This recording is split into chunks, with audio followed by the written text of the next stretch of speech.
శుభములు వందనాలు తెలియజేస్తూ ఉన్నాను. ప్రభు నందు ప్రేమైన దేవుని బిడ్డలారా, ఈ ఉదయకాల ఆరాధనలో వాక్య ధ్యానము కొరకు మత్తయి సువార్త 7వ అధ్యాయము 13, 14 వచనాలు చదువుకుందాం. మత్తయి సువార్త 7వ అధ్యాయము 13, 14 వచనాలు చదువుకుందాం. అందరము కలిసి చదువుదాం. ఇరుకు ద్వారమున ప్రవేశించుడి, నాశనమునకు పోవు ద్వారము వెడల్పును, ఆ దారి విశాలమునై ఉన్నది, దాని ద్వారా ప్రవేశించువారు అనేకులు. జీవమునకు పోవు ద్వారము ఇరుకును, ఆ దారి సంకుచితమునై ఉన్నది, దానిని కనుగొనువారు కొందరే. జంతగ్గి జాగ్రత్తగా జ్ఞాపకం చేసుకుందాం.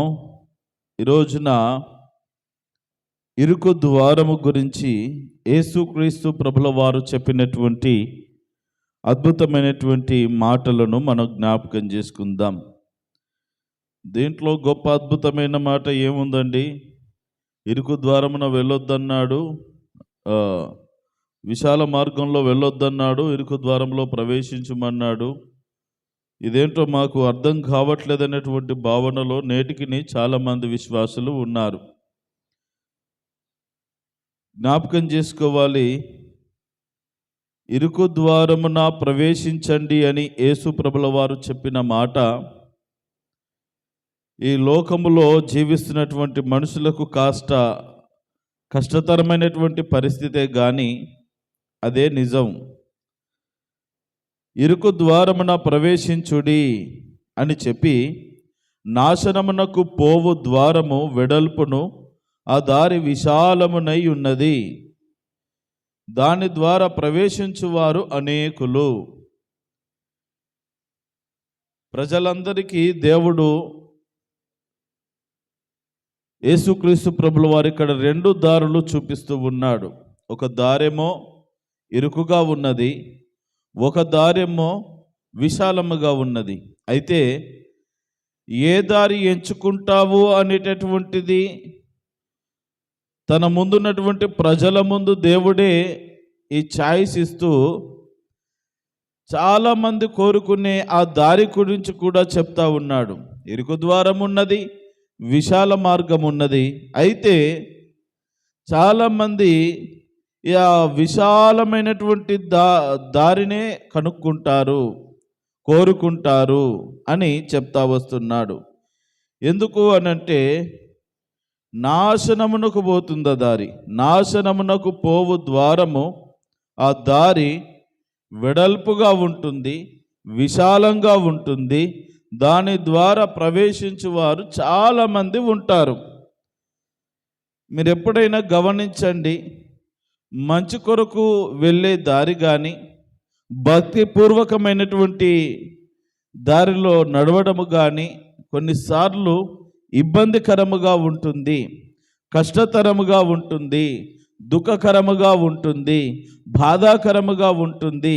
అయితే ఇష్టానుసారముగా బ్రతకడానికి కోరుకునేటటువంటి వారికి మాత్రము వారు వెళ్ళుచున్న ఈ లోకపు పోకడ ఏదైతే ఉన్నదో, నాశనానికి నడిపించే మార్గం ఏదైతే ఉన్నదో, వారికి ఏ అడ్డంకులు ఉండవు, ఏ విధమైన ఎత్తుపల్లాలు ఉండవు, ఏ విధమైనటువంటి స్పీడ్ బ్రేకర్లు ఉండవు.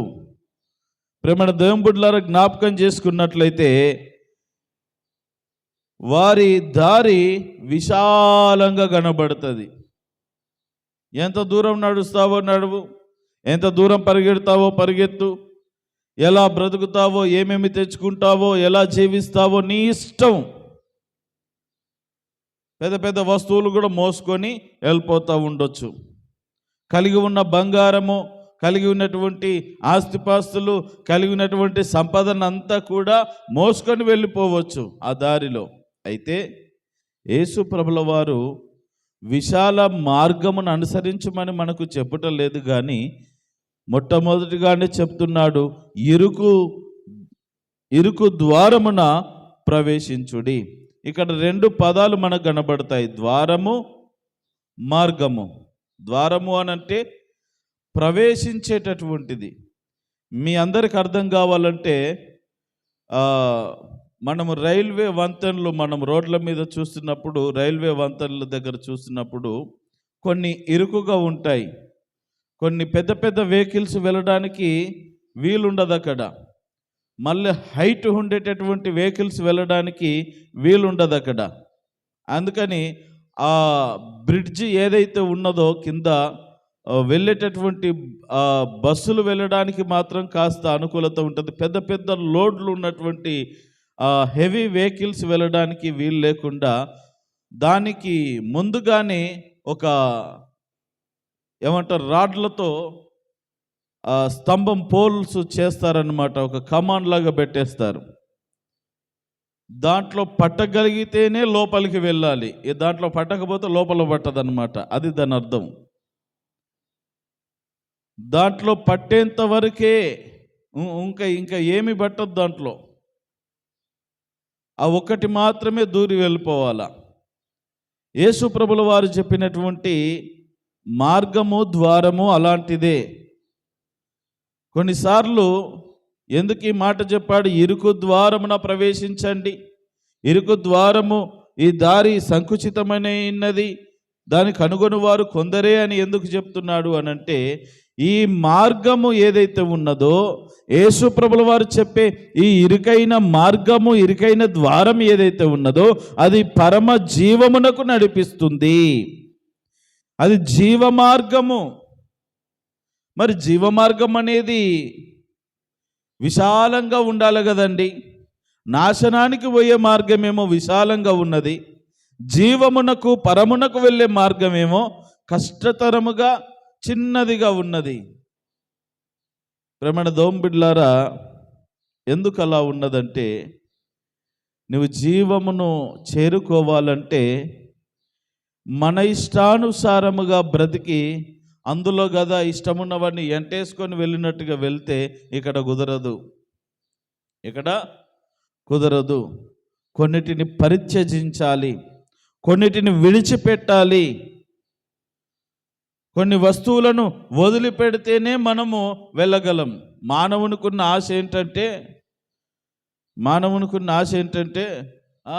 ఎట్లా పరలోకం వెళ్తున్నాం కదా, ఆడ పడుకోవడానికి మంచం ఉన్నదో లేదో, నా బంగారు మంచం తీసుకుపోతా అంటాడు వాడు.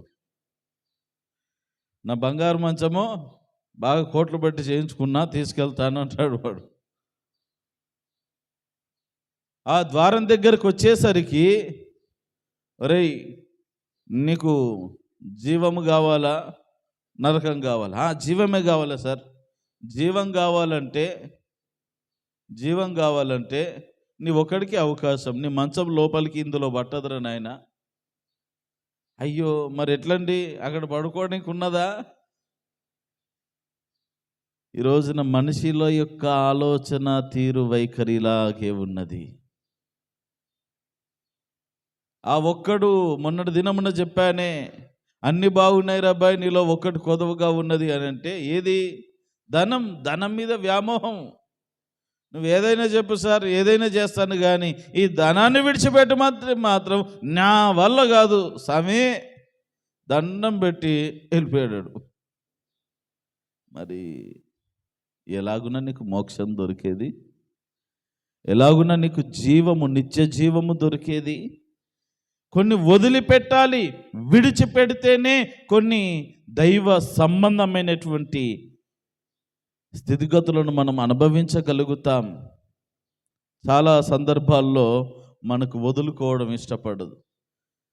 ఈ ఇరుకు ద్వారంన ప్రవేశించడం అంటే నీకున్న కొన్ని ఆశలు, ఈ లోకం మీద ఉన్నటువంటి వ్యామోహాలు, ఈ లోకం మీద ఈ లోకానుసారమైనటువంటి క్రియలన్నిటినీ నువ్వు కూడా విడిచిపెట్టి ఆత్మ సంబంధుడవుగా పరిపూర్ణత చెంది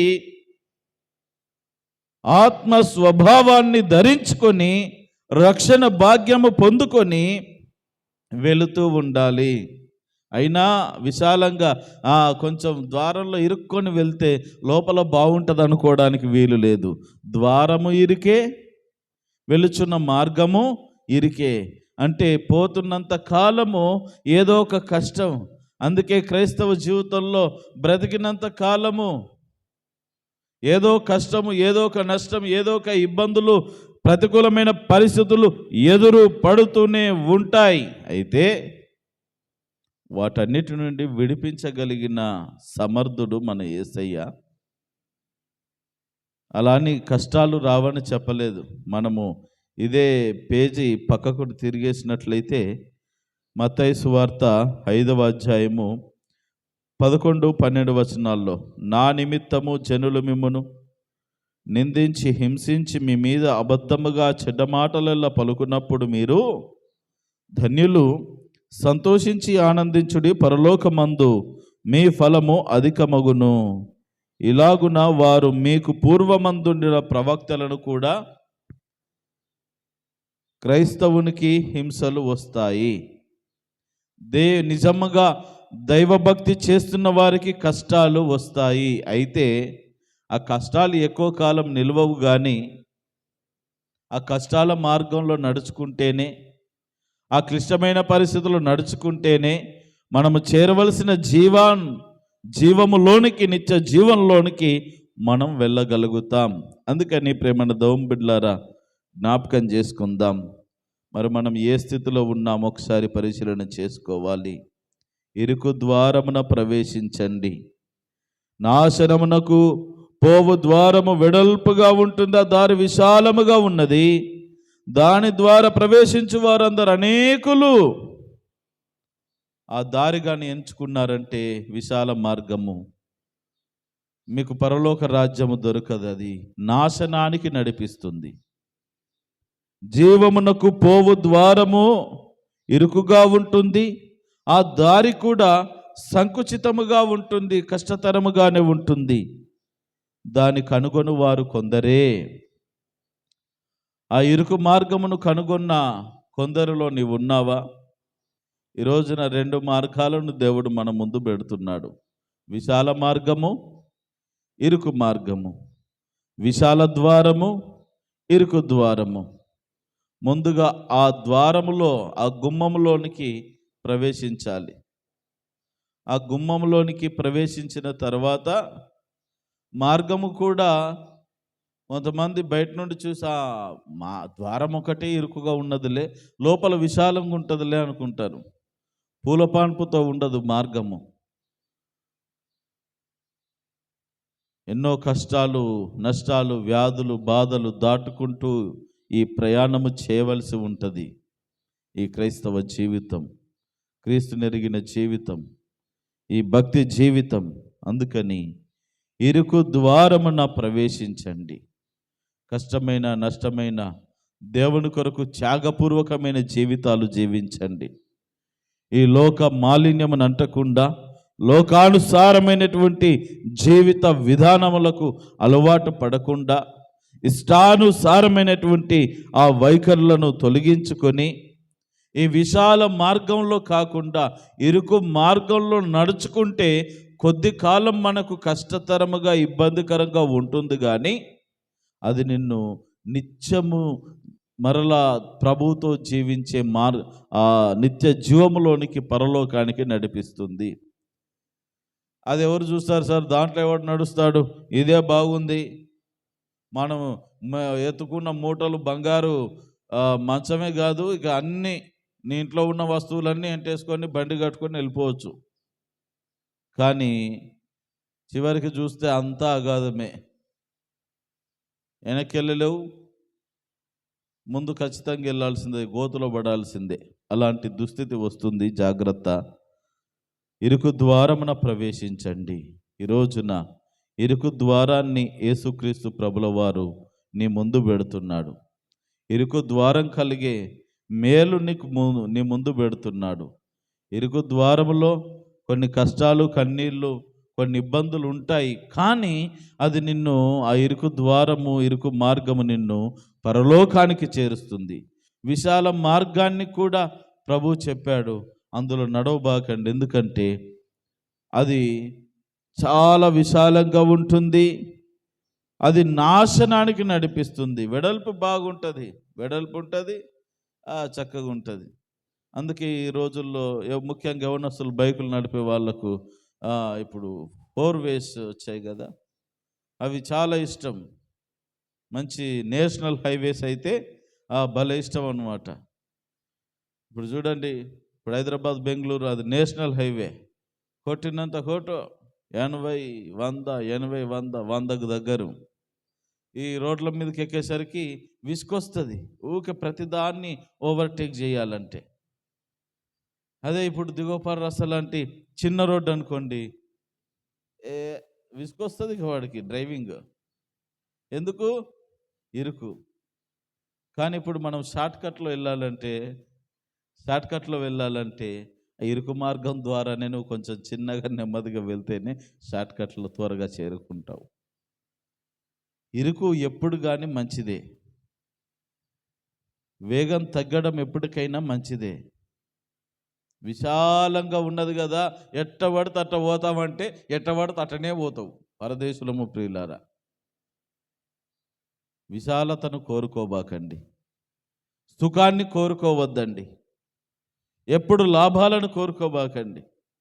ప్రేమణ దోమ బిడ్లారా, కొన్నిసార్లు కష్టాన్ని ఇష్టంగా ఓర్చుకోవడానికి ఇష్టపడండి. దేవుని యందు భయభక్తులు కలిగి ప్రతి విధమైనటువంటి శోధనలను సహించడానికి దేవుని కొరకు కొన్ని విడిచిపెట్టాలి. కొన్ని ఆశలను చంపుకోవాలి, కొన్ని ఆలోచనలను చంపుకోవాలి, కొన్ని మనలో ఉన్నటువంటి దరిద్రావస్థలను, పాపభూషమైన కార్యాలన్నింటినీ విడిచిపెడితే మనం తేలికైతాం. అప్పుడు మనం ఇరుకు ద్వారంలో పడతాం. అప్పుడు ఆ ద్వారంలో, ఆ మార్గంలో నడుచుకుంటాం. అప్పుడు పరలోకం వెళ్తాం. ఇవన్నీ మనలో పెట్టుకుంటే లావైపోతాం. లావైపోయి ఆ ఇరుకు ద్వారంలో ఎక్కడ పడతాము? అందుకే విశాల మార్గం. ఇక్కడైతే బాగుందండి, ఫెసిలిటీ ఉంది. దేవుని సన్నిధిలో ఫెసిలిటీ కాదు, దేవుని సన్నిధిలో ఏ ఫెసిలిటీ ఉండదు. ఎక్కడ ఉంటుంది నీకు ఫెసిలిటీ? మన జీవితంలో, దైనందిన జీవితంలో ఫెసిలిటీ ఉండదు. కాబట్టి ఇరుకు ద్వారాన్ని మీరు కోరుకోవండి, విశాల మార్గమును మీరు కోరుకోవద్దు. ఇరుకు ద్వారమున ప్రవేశించండి, ఇరుకు మార్గములో మీ యాత్రను కొనసాగించండి. అప్పుడు మీరు నిత్య జీవంలోనికి ప్రవేశిస్తారు. అట్టి కృపను దేవుడు మీకెల్లరకు అనుగ్రహించి నడిపించును గాక. ఆమేన్.